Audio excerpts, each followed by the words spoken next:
Кніга Йова, раздзел 27.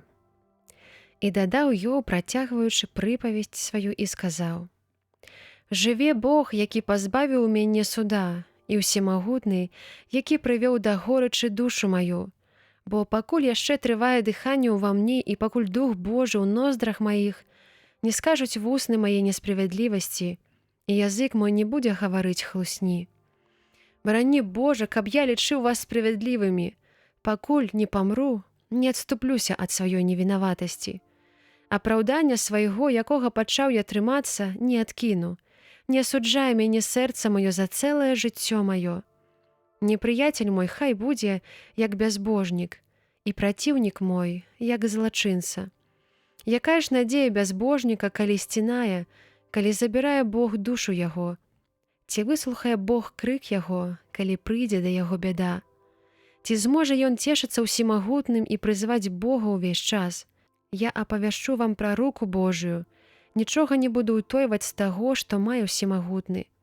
Вось жа, вы ўсё гэта бачылі, дык нашто пустая гаворка без прычыны? Такая вось доля грэшнага чалавека ў Бога і спадчына крыўдзіцеляў, якую атрымаюць ад усемагутнага. Калі размножацца сыны яго, пад мечам будуць, і нашчадкі яго не насыцяцца хлебам. Тыя, што застануцца ад яго, будуць пахаваныя ў згубе, і ўдовы яго не будуць плакаць. Калі наносіць ён срэбра, як пяску, і нарыхтуе адзенне, як гліны, ён сапраўды прыгатуе, але апранецца ў іх справядлівы, і срэбра падзеліць бязгрэшны. Пабудаваў ён, як павук, дом сабе, і як вартаўнік зрабіў сабе шалаш. Багаты, калі засне, нічога з сабой не забярэ. Расплюшчыць ён вочы свае, і нічога не знойдзе. Ахопіць яго нястача, як вада, ноччу прыцісне яго навальніца. Падхопіць яго вецер гарачы і панясе, ды быццам віхура сарве яго з месца яго.